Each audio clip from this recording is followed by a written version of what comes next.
إن تنظيم هذه الندوة الوطنية حول قضية الصحراء المغربية يروم تحليل الموضوع القضية الوطنية الأولى في سياقات متعددة، أهمها التحولات الدولية الراهنة والمتطلبات الجيوستراتيجية التي يعرفها العالم اليوم.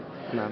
فمن الملاحظات الأساسية التي يمكن تقسيمها في هذا الإطار هو أنه كاين واحد نوع من الإجماع دولي من تمثله الدول القوية في هذا العالم، الدول الدائمة العضوية في مجلس الأمن والتي تتمتع بحق النقد، وآخرها روسيا بعد الزيارة الأخيرة لجلالة الملك، والولايات المتحدة وبريطانيا وفرنسا، حيث أن الوزير الأول الفرنسي من قلب الجزائر أكد على أن مقترح الحكم الذاتي يشكل حلا عادلا لهذه القضية، لأنه يتلائم مع مبادئ ومقاصد الأمم المتحدة، خصوصا في الفصل السادس الذي يهم الحلول السلمية لحل النزاعات الدولية.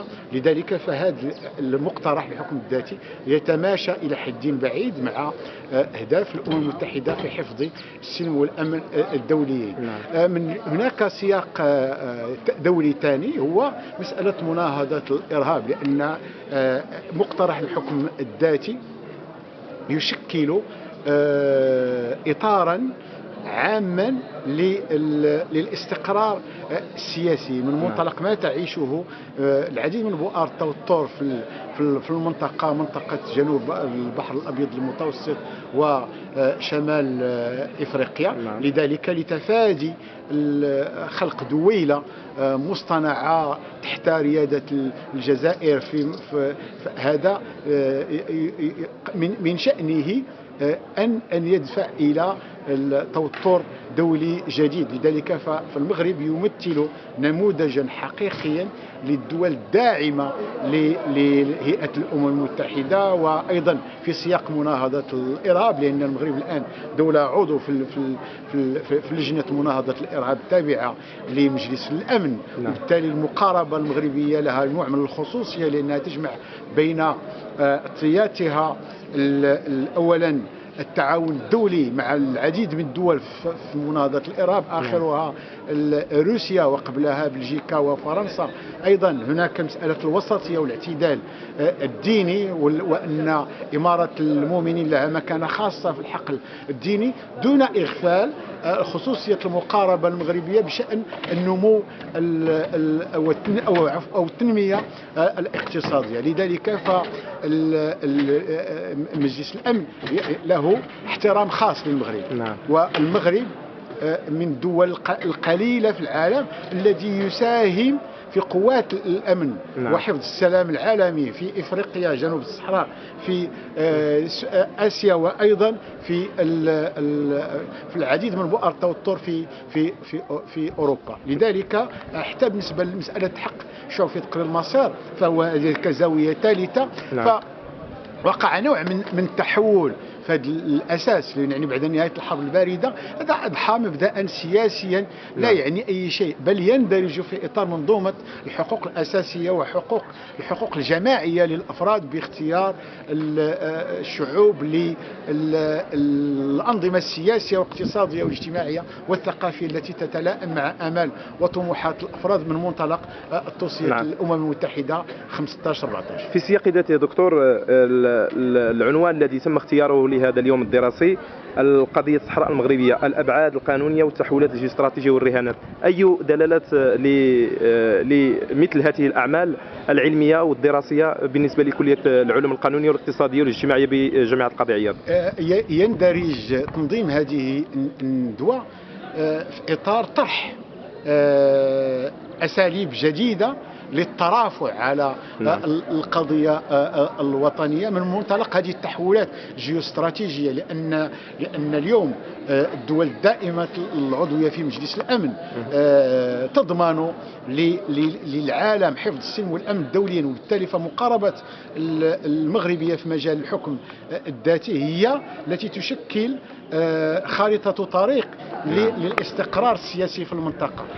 وأيضا لا يجب أن نغفل نقطة في غاية من الأهمية، وأن الآن يتم عملية اختلاسات وتحويل في الجريمة المنظمة للمساعدات الإنسانية التي تقدمها الدول المانحة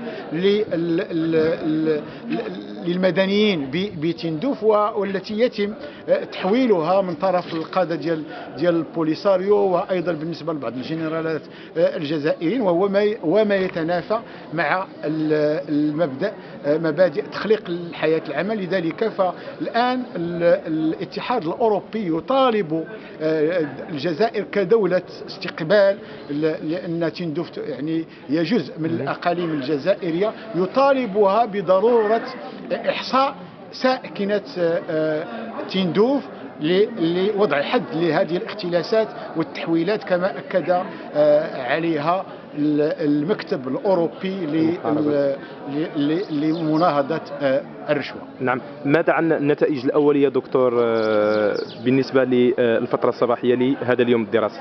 بالنسبة للفترة الصباحية تمت إطارة العديد من القضايا الهامة، أولا في إطار سياقات ترافع الدولة المغربية على في مقترح الحكم الذاتي. أولا هي مسألة تحويل هذه المساعدات الإنسانية من طرف القادة في البوليساريو، في كونها تشكل مساسا أولا للسلم والأمن الدوليين وضرورة حماية المدنيين، كما تؤكد على ذلك مقتضيات الاتفاقية الرابعة لجنيف 1949 والبروتوكول الإضافي ل 1977. وهناك أيضا تمت الإحاطة بالدلالات الجديدة وفق التحولات الجيوستراتيجية لمبدأ حق تقرير المصير الذي انتهى عمله باقترانه بالانفصال مع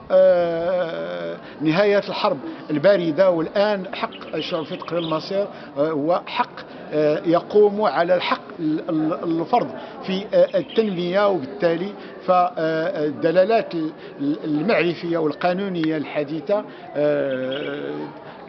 تقوم بوضع هذا المبدأ في الحقوق الجماعية للأفراد، التي من خلالها لها الحق في اختيار الأنظمة السياسية والاقتصادية والاجتماعية التي تتلائم مع الآمال وطموحات الأفراد.